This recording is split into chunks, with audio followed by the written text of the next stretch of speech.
जो ईश्वर को मंजूर होता है वो होकर रहता है। जीवन में जो कुछ भी घटित होता है वो किसी ना किसी कारण से होता है। आखिर में ये बात कहाँ तक सही है?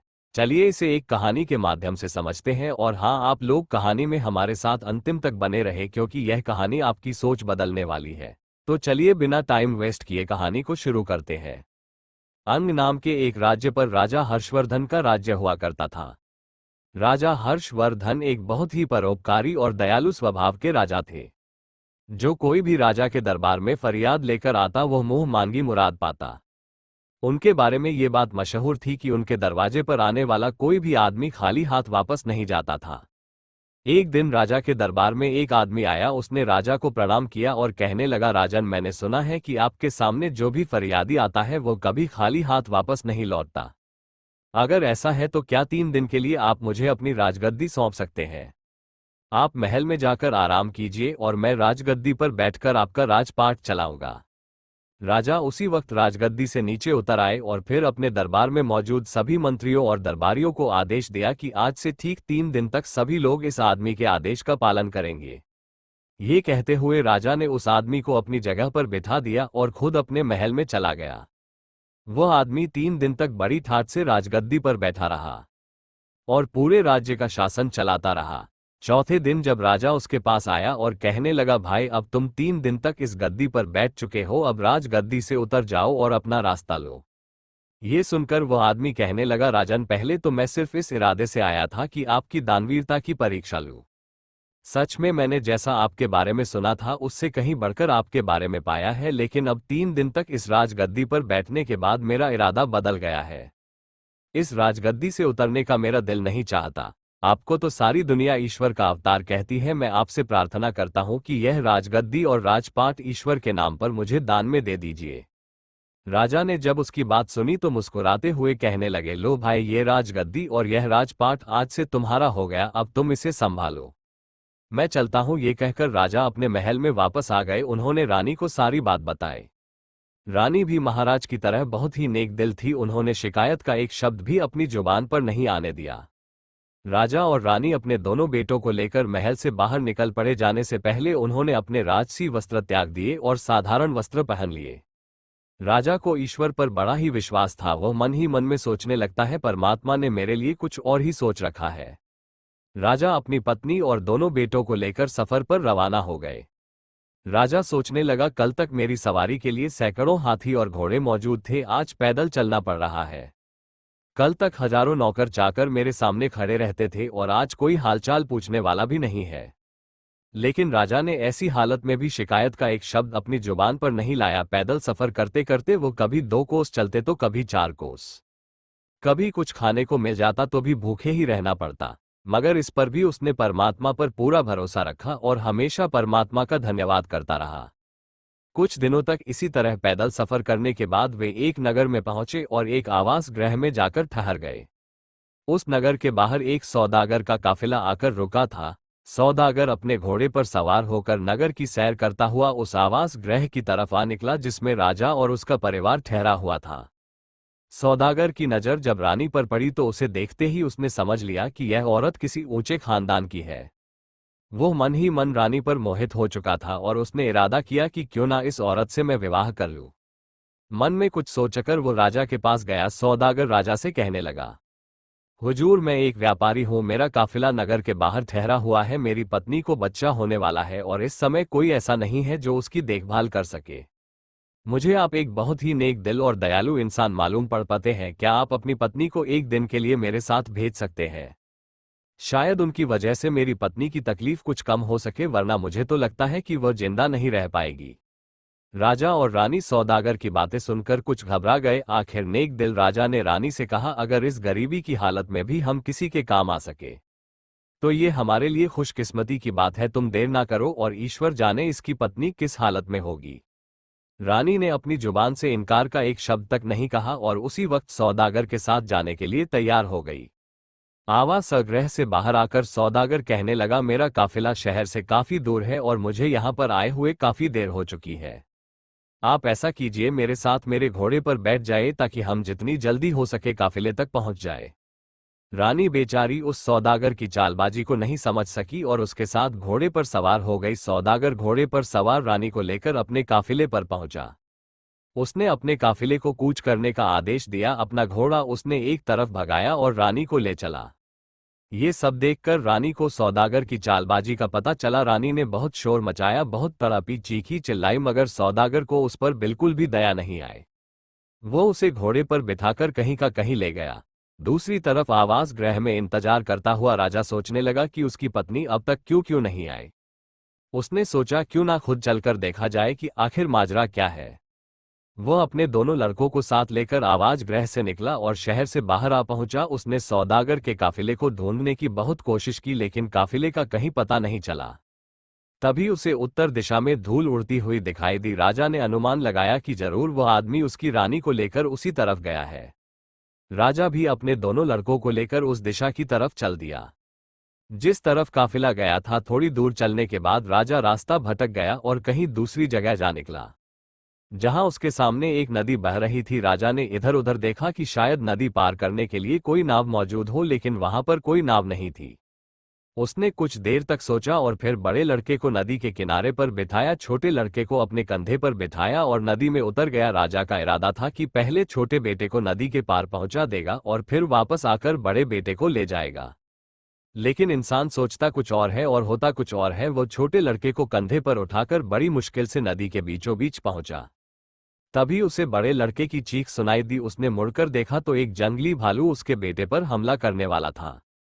राजा अपने बेटे की चीख सुनकर घबरा गया। घबराहट की वजह से राजा के कंधे पर बैठे छोटा बेटा नदी में जा गिरा और बह गया। अब तो राजा खुद भी बहुत परेशान हो गया। वो जैसे तैसे नदी के एक किनारे तक जा पहुंचा। राजा ये समझ रहा था कि उसके बड़े बेटे को जंगली भालू ले गया और छोटा बेटा नदी में डूब गया। पहले तो राजपाट हाथ से गया, फिर रानी भी मुझसे छीन गई, अब दोनों लड़के भी मुझसे बिछड़ गए। राजा मन ही मन बहुत दुखी था। इसी हालत में वो चलते चलते दोपहर के समय एक नगर के पास जा पहुंचा। उसने देखा कि शहर के बीचों बीच एक खुले मैदान में लोगों की भीड़ जमा थी। भीड़ को देखकर राजा हैरान हो गया और सच्चाई मालूम करने के लिए उस तरफ बढ़ने लगा। उस नगर का ये रिवाज था कि वहां के राजा की जब मौत हो जाती थी तो सभी दरबारी और मंत्री शहर के लोगों के साथ एक मैदान में इकट्ठा हो जाते थे।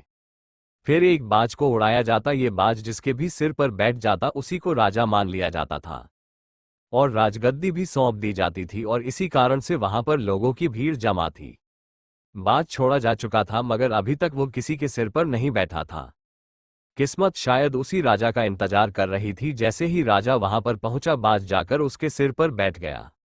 बाज का उसके सिर पर बैठना था कि तुरंत सभी दरबारी हाथ जोड़कर उसके सामने आ खड़े हो गए और उसे अपना राजा मान लिया। वे सभी उससे प्रार्थना करने लगे, चलिए महाराज, अब आप ही इस देश के राजा हैं, चलकर अपनी गद्दी संभालिए। लेकिन राजा ने कहा, अरे भाई, मैं तो खुद राजपाट छोड़कर आया हूं। अपना राजपाट छोड़कर ही मैंने ये फकीरी हासिल की है। अब मुझे किसी भी तरह के राजपाट की कोई इच्छा नहीं है। राजा का ऐसा कहना था कि दरबारी समझ गए कि हमें इससे अधिक अच्छा राजा नहीं मिल सकता। वे सभी जिद करने लगे, आप ही हमारे राजा हैं। राजा के बार बार मना करने पर भी लोगों ने उसे अपना राजा बनाकर ही दम लिया। उसे राजा के कपड़े पहनाए गए, सर पर मुकुट रखा गया और महल में ले जाकर उसे राजगद्दी पर बिठाया गया। इसके बाद कई दिनों तक उस नगर में नए राजा के चुने जाने की खुशी में उत्सव मनाया गया। राजा ने भी मन ही मन इस राज्य को ईश्वर का पुरस्कार समझा और उस राज्य का राज्यपाट चलाने लगा। मगर दिल ही दिल में राजा दुखी रहता था। जब भी उसे अपनी पत्नी और अपने बेटों की याद आती तो उसकी आंखें नम हो जाती। अब जरा उन बेटों का भी हाल सुनिए। जिस लड़के को जंगली भालू ओट उठा कर ले गया था, उसे रास्ते में ही एक शिकारी की नजर पड़ी। उसने अपना तीर कमान पर चढ़ाया और निशाना सीधा भालू पर लगाया। भालू वहीं पर ढेर हो गया और लड़के की जान बच गई। जो लड़का नदी में डूब गया था उसे एक मछुआरे ने बचा लिया। ये दोनों ही आदमी के औलाद नहीं थे और उन्होंने इन दोनों लड़कों को अपनी औलाद समझकर इनका पालन पोषण किया। ये दोनों ही आदमी उसी नगर के रहने वाले थे जहां इन लोगों का पिता राजा बन चुका था। दोनों ही लड़के अपने अपने घर में बड़े हुए और वहां के राजा की सेना में वे भर्ती हो गए। भाग्य का खेल ऐसा हुआ कि उन दोनों को राजा का अंगरक्षक बना दिया गया। समय बीतने की वजह से दोनों लड़कों की शक्ल सूरत अब बिल्कुल बदल चुकी थी। ना तो राजा उन्हें पहचान सका कि यह उसी के बेटे हैं और ना ही उन लड़कों को समझ में आया कि राजगद्दी पर जो इंसान बैठा है वही उनका पिता है। बल्कि उन दोनों को तो ये भी एहसास नहीं हुआ कि वे दोनों सगे भाई हैं। ये भी कुदरत का ही खेल था कि वे इकट्ठे होकर भी अलग अलग ही थे। अब वे दोनों लड़के अंगरक्षक के रूप में हमेशा राजा के साथ ही रहते थे। राजा जब उनसे बातें करता तो उसे बहुत ही अच्छा महसूस होता। उन दोनों लड़कों से बातें करके राजा के मन को बहुत ही सुकून मिलता। दरअसल ये हुआ कि वह धोखेबाज सौदागर जो रानी को उठाकर ले गया था इसी नगर में आ गया। इस दौरान सौदागर ने लाख कोशिश की कि रानी उससे शादी कर ले, मगर वह नेक औरत किसी भी तरह से शादी के लिए राजी नहीं हुई। सौदागर उसे एक अलग कक्ष में रखता था और उसकी कड़ी निगरानी की जाती थी। इस सौदागर का यहाँ के पहले राजा के दरबार में अक्सर आना जाना रहता था। सारे दरबारी और मंत्री इस सौदागर को अच्छी तरह से पहचानते थे। जब सौदागर को पता लगा कि पुराने राजा की मौत हो चुकी है तो उसे बहुत दुख हुआ, लेकिन मंत्रियों ने उसे बताया कि नया राजा पहले से भी ज्यादा नेक दिल और न्यायप्रिय है। ये सुनकर सौदागर ने मंत्री के हाथ राजा के लिए कुछ तोहफे भिजवा दिए और फिर खुद भी राजा से मिलने के लिए पहुंच गया। दरअसल बात यह था कि राजा ने उसे नहीं पहचाना कि यह वही धोखेबाज आदमी है जो उसकी रानी को ले भागा था। सौदागर भी यह ना समझ सका कि यह राजा भी वही आदमी है जिसे उसने धोखा दिया था। राजा ने सौदागर की बहुत ही मेहमान नवाजी की। सौदागर कई देशों की यात्रा कर चुका था। राजा सौदागर से उन देशों के बारे में पूछता और सौदागर उसे अपने सफर के किस्से सुनाता। एक दिन की बात है जब सौदागर और राजा काफी देर तक बातें कर रहे थे। शाम ढल चुकी थी। तब राजा ने सौदागर से कहा, दोस्त आज की शाम तुम यहीं पर रुक जाओ, मुझे व्यापार के मामले में तुमसे कुछ जरूरी बातें करनी है। सौदागर उस रात महल में रह तो गया, लेकिन वो कुछ परेशान सा नजर आ रहा था। राजा ने सौदागर से परेशानी का कारण पूछा तो सौदागर कहने लगा, हुजूर दरअसल बात यह है कि मेरी पत्नी पागल हो गई है।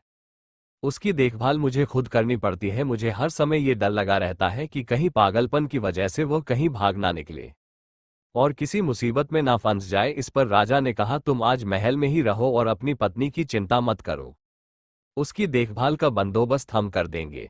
राजा ने ये कहकर अपने दोनों अंगरक्षकों यानी उन दोनों लड़कों को सौदागर के काफिले में जाकर उस औरत का पहरा देने का आदेश दिया जिसमें सौदागर की पत्नी यानी रानी को रखा गया था। दोनों लड़कों ने आदेश पाकर उसी वक्त जाकर घर के बाहर पहरा देना शुरू कर दिया। जिस घर में वो औरत कैद थी, रात जब आधी से ज्यादा गुजर चुकी थी तो छोटे लड़के को नींद आने लगी। इस पर बड़े लड़के ने कहा, देखो भाई, इस समय नींद का आना ठीक नहीं है। कहीं ऐसा ना हो कि हम दोनों की गलती के कारण यह औरत यहां से निकलकर भाग जाए। इस पर छोटे लड़के ने कहा, तो फिर भाई ऐसा करो कि कोई ऐसी कहानी सुनाओ जिसे सुनकर नींद उड़ जाए। ये सुनकर बड़े भाई ने जवाब दिया, मैं तुम्हें अपनी ही कहानी सुना देता हूं। अगर गौर से सुनोगे तो नींद तो क्या तुम्हारी भूख प्यास तक उड़ जाएगी। ये कहने के बाद उसने कहानी सुनाना शुरू की। अरे भाई, मैं एक राजा का बेटा हूँ। मेरे पिता की न्यायप्रियता और दयालुता की दूर दूर तक चर्चा थी। लोग उन्हें ईश्वर का अवतार मानते थे। उन्होंने अपना राजपाट ईश्वर के नाम पर एक आदमी को दान में दे दिया और फिर मेरी माँ और मेरे भाई को साथ लेकर सफर पर रवाना हो गए। रास्ते में एक सौदागर ने धोखा देकर मेरी माँ को भगा कर ले गया। हम दोनों भाई अपने पिता के साथ ही थे। आगे चलकर हमें एक नदी मिली जहां पर कोई नाव नहीं थी। मेरे पिता ने मुझे किनारे पर बिठाया और छोटे भाई को कंधे पर बिठाकर नदी के पार ले चले।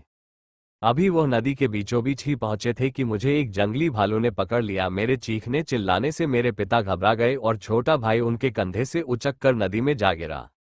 इसके बाद उनका क्या हुआ मुझे कुछ मालूम नहीं, लेकिन जब वो जंगली भालू मुझे पकड़कर ले जा रहा था तभी मुझे एक शिकारी ने उस भालू से छुड़वा लिया। फिर मेरी किस्मत मुझे इस राजा तक ले आए। ये सुनकर दूसरा लड़का तुरंत उससे लिपट गया और कहने लगा, नदी में गिरने वाला वो बच्चा मैं ही था। मुझे एक मछुआरे ने डूबने से बचाया। फिर दोनों भाई गले लगकर रोने लगे। उन दोनों के रोने की आवाज सुनकर अंदर कैद खाने में बैठी हुई औरत अचानक चौंक पड़ी।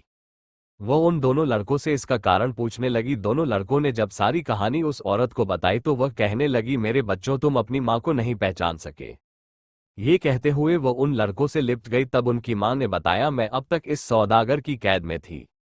दोनों लड़के माँ माँ पुकारते हुए उसे लिपट गए। इसके बाद वे दोनों उसी समय राजा के पास गए और उसे सारी घटना कह सुनाई। राजा को अभी तक यह नहीं मालूम था कि सौदागर की कैद में जो औरत है वह उसी की पत्नी है, लेकिन अब उसे मालूम हुआ कि वह औरत इन दोनों लड़कों की मां है। राजा ने यह फैसला किया कि वह इसी वक्त सारे मामले का दूध और पानी का पानी करेगा।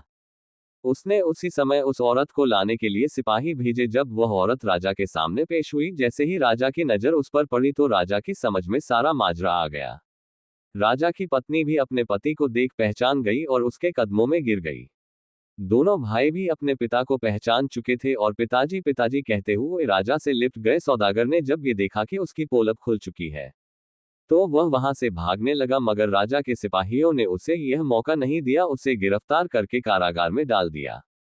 अगले दिन राजा ने उस सौदागर का सारा माल जब्त किया और उसे मृत्यु दंड दे दिया गया। अब जरा उस आदमी का हाल भी सुनिए जिसने राजा से राजपाट दान में हासिल किया था।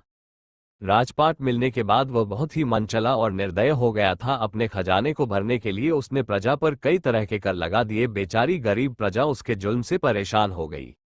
यहां तक कि मंत्री और दरबारी भी इस राजा से परेशान हो चुके थे।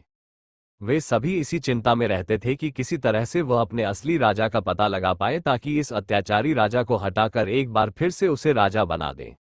जब ये खबर उस राज्य तक पहुंची कि उनका राजा एक नए राज्य का राजा बन चुका है तो एक मंत्री ने उस अत्याचारी राजा को जहर देकर मार डाला। इस तरह से उस अत्याचारी राजा का अंत हो गया और वह मंत्री राजा के पास आया। सभी दरबारियों की तरफ से उसने प्रार्थना की कि वह फिर से अपने पुराने राज्य का राज्यपाट संभाल ले। राजा के मन में भी अपने पुराने राज्य के लिए प्रेम जाग गया और वह अपने मंत्री के साथ उस राज्य में आया। इसके बाद वर्ष के 6 महीने वह अपने पुराने राज्य में रहता और फिर वर्ष के अगले 6 महीने वह अपने नए राज्य में रहता। इस तरह से वह दोनों राज्यों की बागडोर संभालता था। कुछ ही वर्षों के बाद जब राजा के दोनों पुत्र राजपाट संभालने के योग्य हुए तो राजा ने उन दोनों को एक एक राज्य का राजा बना दिया। इस प्रकार से राजा और उसका परिवार अब खुशी खुशी जीवन जीने लगे। दोस्तों, कहते हैं कि ईश्वर को जो मंजूर होता है वह होकर ही रहता है। जब हम अपनी राहों में आने वाली मुश्किलों को समझते हैं तो हम जान पाते हैं कि हर बाधा हमें एक नई दिशा देती है।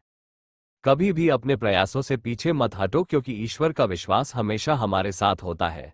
अगर हम ईश्वर की इच्छाओं के अनुसार चलते हैं तो हमारे सपने साकार होते हैं।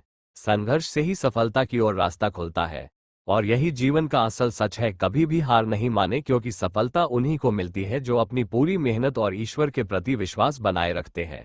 चाहे रास्ता कितना भी कठिन हो, अगर हमारी नीयत सही है तो ईश्वर हमें वह ताकत और दिशा देंगे जिसकी हमें जरूरत है। दोस्तों, अगर आपको ये कहानी पसंद आई हो तो हमें कमेंट करके जरूर बताएं कि आपको इसमें सबसे अच्छी बात क्या लगी। और हाँ, हमारे चैनल को सब्सक्राइब करना ना भूलें ताकि आपको ऐसी ही और भी प्रेरणादायक कहानियां मिलती रहे। जय श्री राम, जय हनुमान।